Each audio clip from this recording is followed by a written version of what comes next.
Iraq से मिल रही है। इराक में 40 भारतीयों का अपहरण किया गया है। वो 40 भारतीय, ज्यादातर उसमें से पंजाब के रहने वाले थे। उनके परिवार वालों का रो रो कर बुरा हाल है। परिवार के कुछ सदस्य दिल्ली के लिए रवाना हो रहे हैं। दिल्ली में विदेश मंत्री सुषमा स्वराज से मुलाकात करेंगे। उनकी अपील है, उनकी मांग है कि उनके अपनों को किसी भी तरह से इराक से वापस भारत लेकर आया जाए। पहली तस्वीर हम आपको दिखा रहे हैं। परिजनों को अपनों का इंतजार है, आंखों से आंसू सूख नहीं रहे।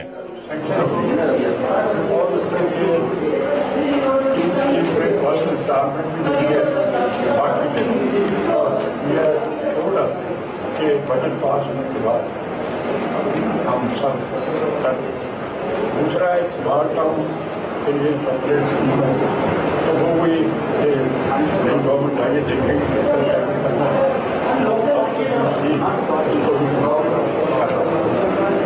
शहर है उनको न्यू टाइप से न्यू टेक्नोलॉजी हमने कहा कि जो पंजाब में भी अमृतसर साहब उसके बाद हमने बजट पास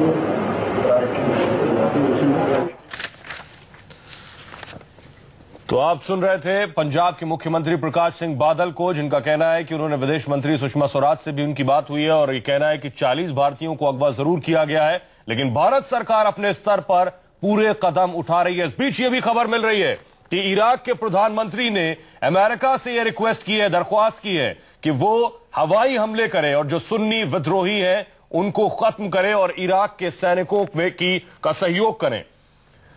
लेकिन भारत की निगाहें उन भारतीयों पर हैं जो इराक में फंसे हुए हैं।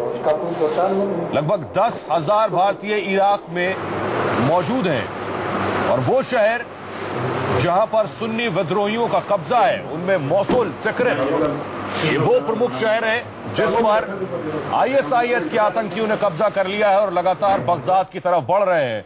और इसी दौरान इन 40 भारतीयों को भी अगवा किया गया है। कहां है ये 40 लोग, इस बात की कोई जानकारी, कोई सुराग नहीं है अब तक।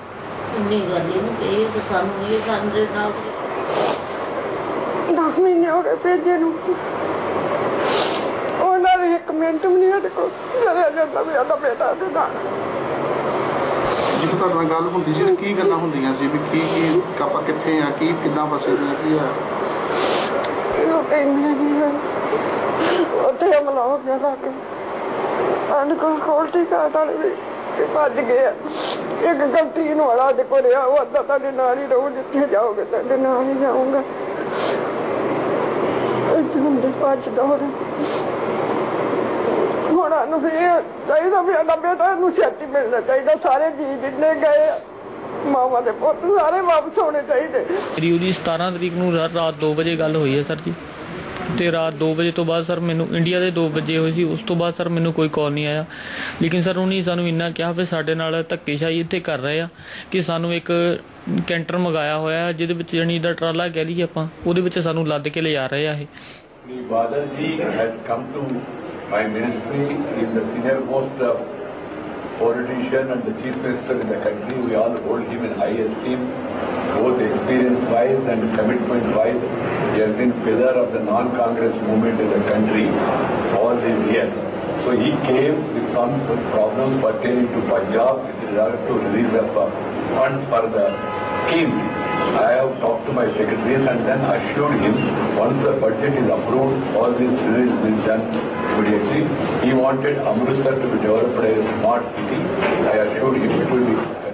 सुन रहे थे प्रकाश सिंह बादल, उनके साथ वेंकैया नायडू मौजूद थे। और इस वक्त खबर यह मिल रही है कि पंजाब से जो परिवार चल रहे हैं, जिनके लोग इराक में अगवा हुए हैं, वो शाम 5 बजे विदेश मंत्री सुषमा स्वराज से मुलाकात कर सकते हैं। अपनी बातें विदेश मंत्रालय में सुषमा स्वराज के सामने रख सकते हैं कि भारत अपने स्तर पर क्या कुछ कार्रवाई कर रहा है। भारत ने जरूर पूर्व राजदूत सुरेश रेड्डी को इराक भेजा है कि वो वहां पहले रहे हैं इराक में, इसलिए उनके जो सोर्सेज हैं उसके जरिए से वो ये जानकारी जुटा सकें कि आखिर इन 40 अगवा भारतीयों को कहां रखा गया है।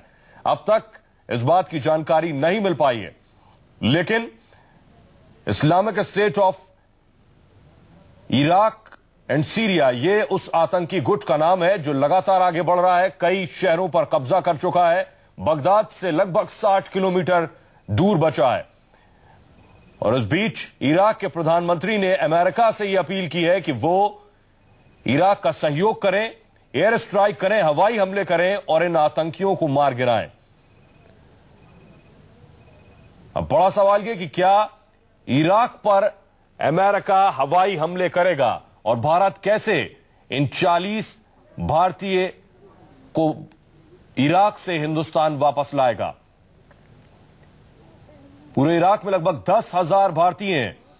हम आपको लगातार कंट्रोल रूम का नंबर विदेश मंत्रालय के भी फ्लैश कर रहे हैं। अगर आपका कोई अपना इराक में फंसा हुआ है तो इन नंबर्स पर आप विदेश मंत्रालय से संपर्क कर सकते हैं। सरकार इस पूरे मामले पर क्या कुछ कह रही है और क्या कुछ प्रयास किए जा रहे हैं, आइए सुनते हैं।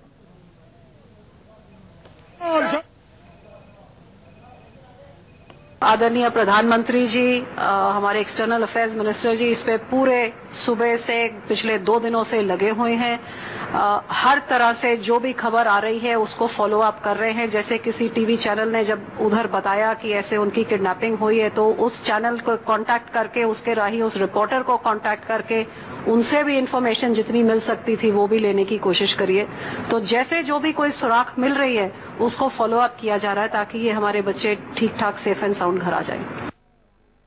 टेलीफोन चंडीगढ़ भी किया था कि मैं इस पर खबर सारी ले रहा हूँ, एक मिनट की खबर ले रहा हूँ। लेकिन आज हम दोबारा यहाँ कर सुषमा स्वराज जी के फॉरेन अफेयर मिनिस्टर हैं, तो सुबीर जी, मैं और नरेश कुमार MP तीनों उनको मिलके आए और उनको सारी बताई है कि Punjab is highly worried, is a worry of all the state. तो इसका आप जो ज्यादा से ज्यादा कोई इंतजाम कर सकते हैं ताकि वो सेफली अपने घरों में आ जाए। तो अब उन्होंने बताया है कि जो इन्फॉर्मेशन वहां मिलके फिर टेलीफोन यहाँ आया था, जो उन्होंने बताया कि जो उनको किसी तरह से इन्फॉर्मेशन मिली है कि अभी सेफ ही है वो। तो देखो मैं आगे मैं यहाँ हूँ, कल को भी हूँ, परसों इसीलिए काम के लिए आया हूँ, इसलिए I am in touch with. समझता हूँ इस वक्त पूरे देश में एक ही ध्वनि और एक ही भाषा से हमको उन लोगों का मनोबल बढ़ाए रखना चाहिए जो लोग वहाँ घिरे हैं, वो कैदी हैं या नहीं हैं, घिरे हैं, वहां से निकल नहीं पा रहे।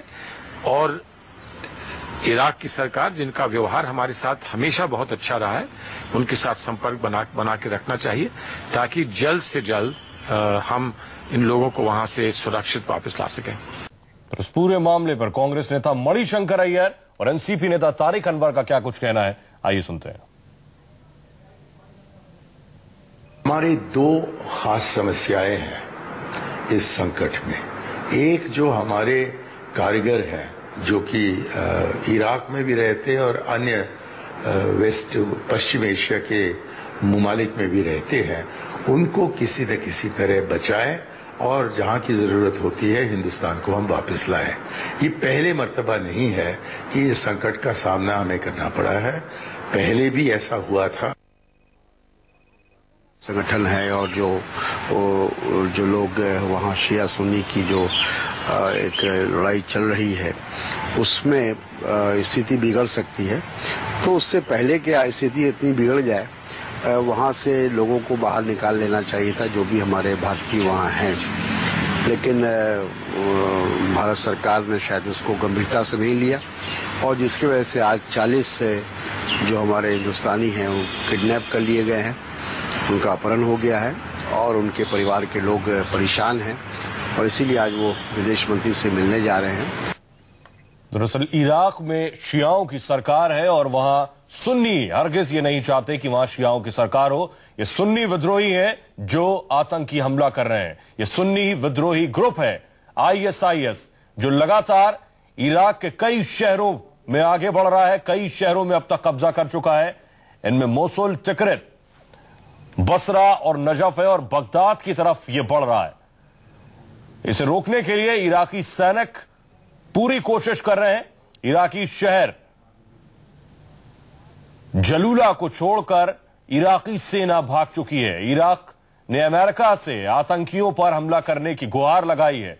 अमेरिका कभी भी इराक के आतंकियों पर हमला कर सकता है। उत्तरी इराक में कुर्दिश सेना और आईएसआईएस के बीच गोलीबारियां जारी हैं। इराकी शहर जलूला में कुर्दों और आतंकियों के बीच भीषण संघर्ष हो रहा है और माना जा रहा है कि बगदाद से लगभग 1 घंटे की दूरी पर यह आतंकी संगठन आईएसआईएस मौजूद है और यह लगातार आगे बढ़ रहा है। यह आतंकी संगठन आईएसआईएस मौजूद है और यह लगातार आगे बढ़ रहा है। इराक के आम लोग भी सेना के साथ आकर शरीक हो रहे हैं, बंदूक उठा चुके हैं इस आतंकी संगठन से दो हाथ करने के लिए। और अमेरिका के साथ शिया बहुल ईरान भी तैयार है उसका सहयोग करने के लिए। पर इराक के प्रधानमंत्री ने अमेरिका से यह अपील की है कि वो सहयोग करे, एयर स्ट्राइक करे, हवाई हमले करे और इन आतंकियों को मार गिराए। इन आतंकियों का मकसद है इराक में सुन्नी इस्लामिक स्टेट बनाना।